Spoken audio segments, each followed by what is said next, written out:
आजाद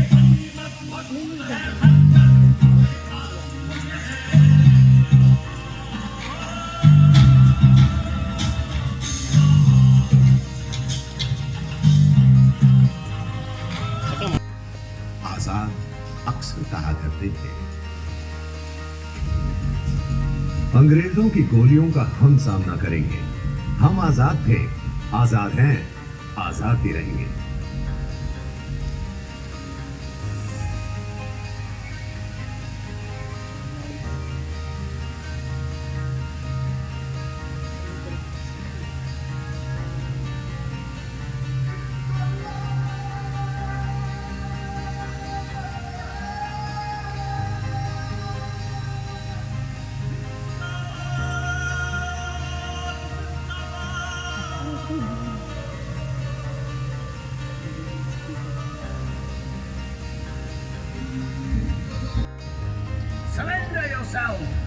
सुखदेव, तुम निकलो फौरन। मैंने गुरुजी, मैं आपको अकेला छोड़कर नहीं जाऊंगा। बहस मत करो, जाओ, ये मेरा आदेश है, जाओ। पर आप, जब तक मेरे पास ये मेरी मकतूल बुखारा है, मेरा कोई बाल भी बाका नहीं कर सकता। अब जल्दी जाओ यहाँ से, और जब तक मेरा अगला संदेश न मिले तब तक चौकन्ने रहना, संभल कर रहना। सुखदेव, अब जाओ यहाँ से, तब तक मैं इनको रोकता हूं। पल भर में लॉर्ड पावर ने आजाद पर गोलियां बरसानी शुरू कर दी। आजाद यहीं बगल में जामुन के पेड़ के पीछे छुपे पुलिस का मुकाबला कर रहे थे। जख्मी होने के बावजूद उस दिन उनकी गोलियों से लॉर्ड पावर और डीएसपी सिंह दोनों घायल हुए। आजाद के पास गिनती की गोलियां थी, जबकि पुलिस के पास न गोलियों की कमी थी न बंदूकों की। फिर भी आजाद उनसे अपने पास बची आखिरी गोली तक लोहा लेते रहे। आजाद ने प्रण लिया था कि वो हमेशा आजाद रहेंगे। उन्होंने अपना प्रण निभाया और वो हमेशा आजाद ही रहे।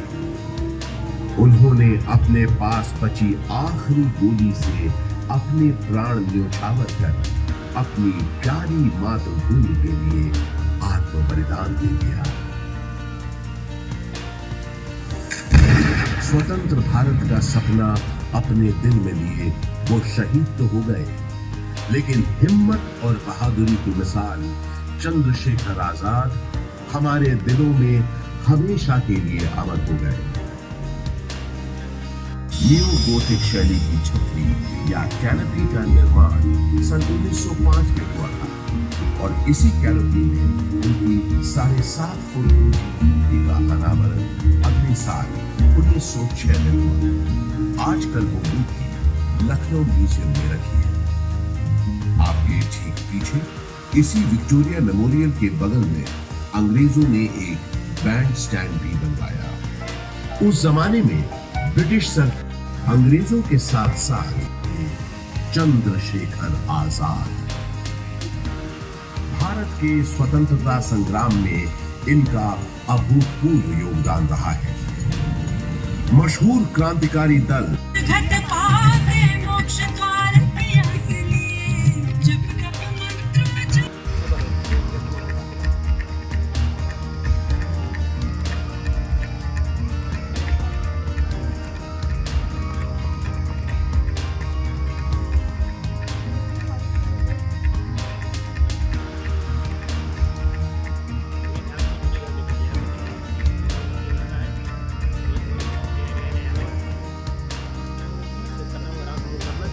करोगे आराम से दबाएंगे नीचे करोगे इस तरह से खड्डा बन जाएगा।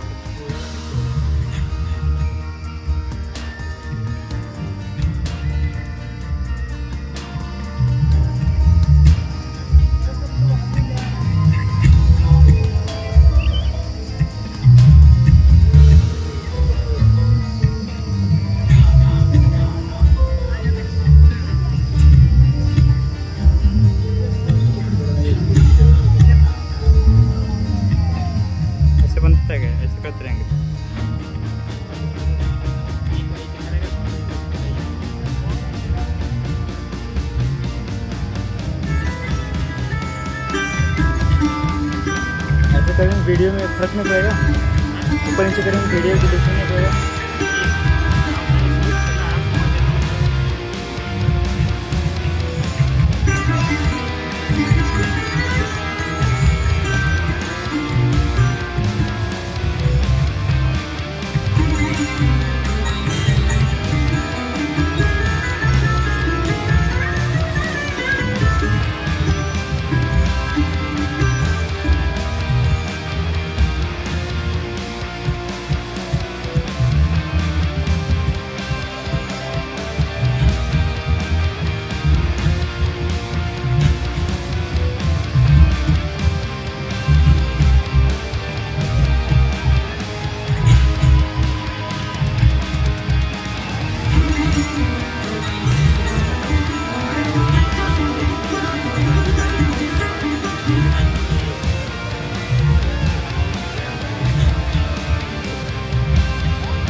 आपके पीछे दाहिनी ओर मैं वही वृक्ष हूं, वही पीपल का दरख्त जिसने क्रांतिकारियों के सरताज महान चंद्रशेखर आजाद की शहादत देखी थी। बरसों से खड़ा हूं यहाँ, बहुत कुछ देखा है मैंने, बहुत कुछ सुना है।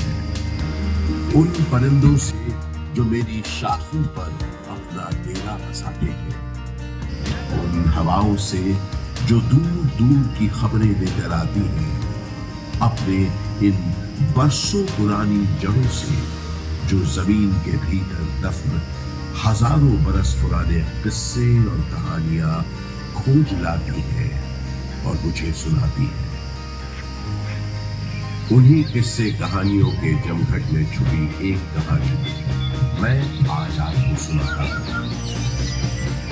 गंगा जमुना सरस्वती के संगम पर हजारों साल पुराने बसे हुए शहर की कहानी, इस प्रयागराज की, जिसका वर्णन ऋग्वेद में ही मिलता है।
रोक दे थोड़ा। इसके किनारे अपनी देह त्यागते हैं। यहाँ रोका था यार, रुका नहीं वो। मोक्ष की प्राप्ति होती है। ब्रह्म पुराण में ब्रह्मा जी भी कहते हैं, क्योंकि यहाँ सरस्वती जी अदृश्य रूप में गंगा जी से मिलती है, इसलिए इस क्षेत्र को सरस्वती तीर्थ संगम कहा गया है।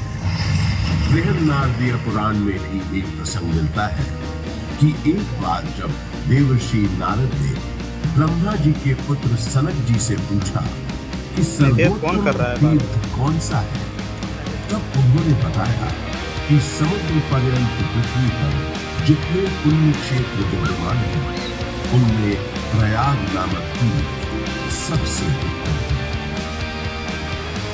यहाँ पर ब्रह्मा जी ने स्वयं कई यज्ञ संपन्न किए थे, इसलिए प्रयागराज को तीर्थों का राजा भी कहा जाता है।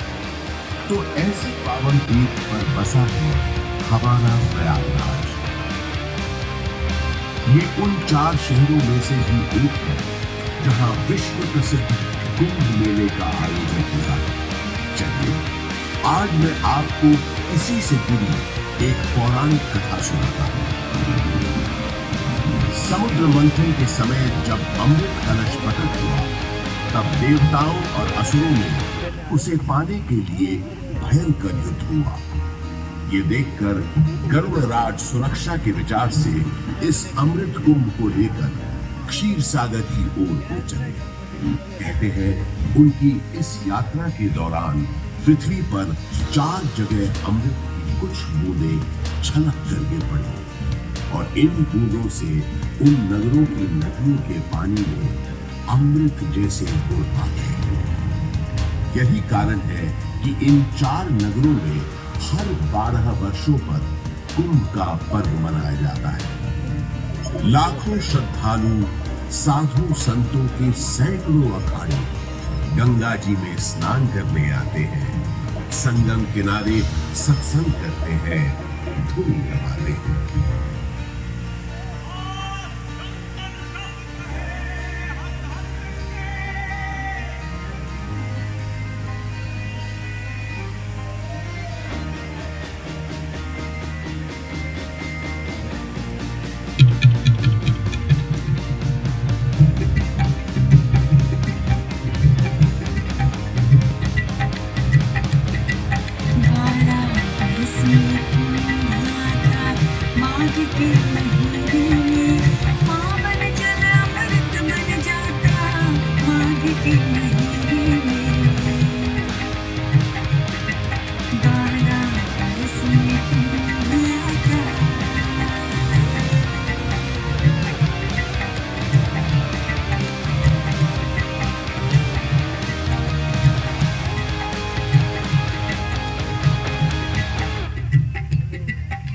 श्रद्धा भक्ति रंग की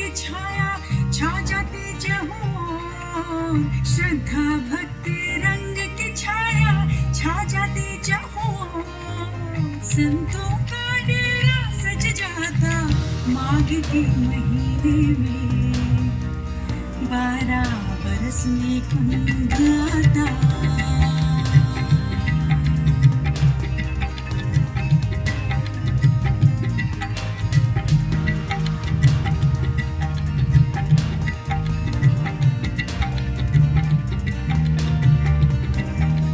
लाखों नर नारी जुट जाते आंखों में एक प्यास लिए, आंखों में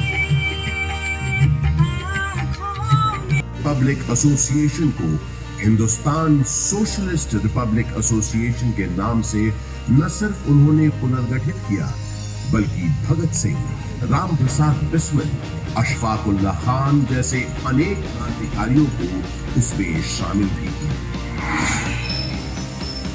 सन 1931 में चंद्रशेखर आजाद एक खुफिया और बेहद महत्वपूर्ण काम के लिए इलाहाबाद आए और 27 फरवरी के दिन उन्होंने अपनी पार्टी के एक सदस्य सुखदेव राज से इसी एल्फ्रेड पार्क में गुप्त मीटिंग की घोषणा की। किसी भेदिए ने ये सूचना British police officer mister not power को दी। डीएसपी ठाकुर विश्वेश्वर सिंह से बात कराओ। सलाम साहब, डीएसपी सिंह बोलता हूँ। सिंह, 30 आर्म सिपाही लेकर एल्फ्रेड पार्क के पास मिलो फौरन। आपका मतलब कंपनी का? यस कंपनी बात। क्वेश्चंस पूछ के टाइम मत वेस्ट करो, जल्दी करो। इस गद्दारी से बेखबर आजाद सुखदेव ने उन्हें ढूंढना शुरू किया और आखिर वो दोनों मिल गए। गुरुजी, गुरुजी, गुरुजी। सुखदेव, किसी ने तुम्हारा पीछा तो नहीं किया? आप निश्चित रहे गुरुजी, मैंने यहाँ आते वक्त पूरी सावधानी बरती। शाबाश सुखदेव, शाबाश।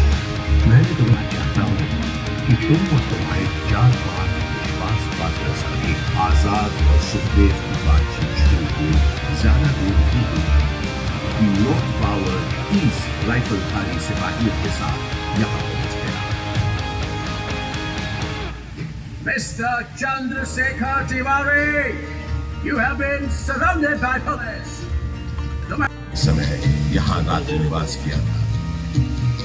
भारद्वाज ऋषि ने भगवान राम को विदा करते समय बताया था कि आगे जाने पर आपको एक बरगद का पेड़ मिलेगा जिसे शाम बट कहते हैं। इसके नीचे बहुत से सिद्ध पुरुष निवास करते हैं। ये शाम बट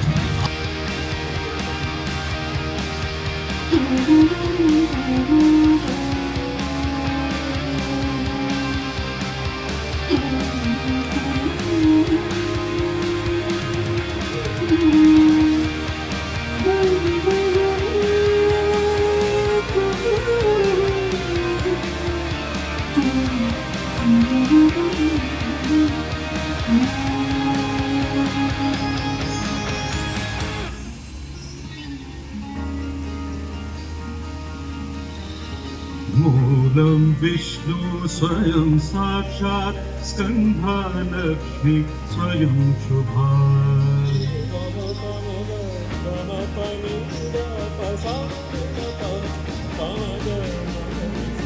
मूलं विष्णु स्वयं साक्षात् स्कन्धा लक्ष्मी स्वयं शुभा।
अर्थात अक्षय वट की जड़ें स्वयं साक्षात विष्णु है, शाखाएं स्वयं मंगलमयी लक्ष्मी है, उसके पत्तों में देवी सरस्वती वास करती है तो उसके पुष्पों में भगवान शंकर, चतुरानंद ब्रह्मा जी इसके फल हैं और विष्णु जी इन सब का आधार है।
गौतम बुद्ध के काल में भी प्रयाग का बड़ा महत्व है। इसका एक बड़ा साक्ष्य है यहाँ अशोक की लाल।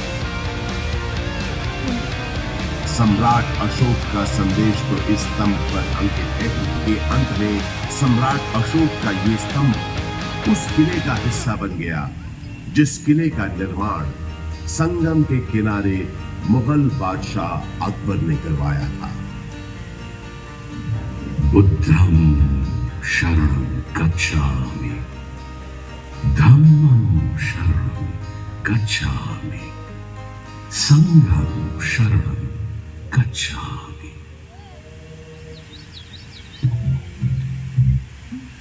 हजारों वर्ष पुराने इस प्रयाग नाम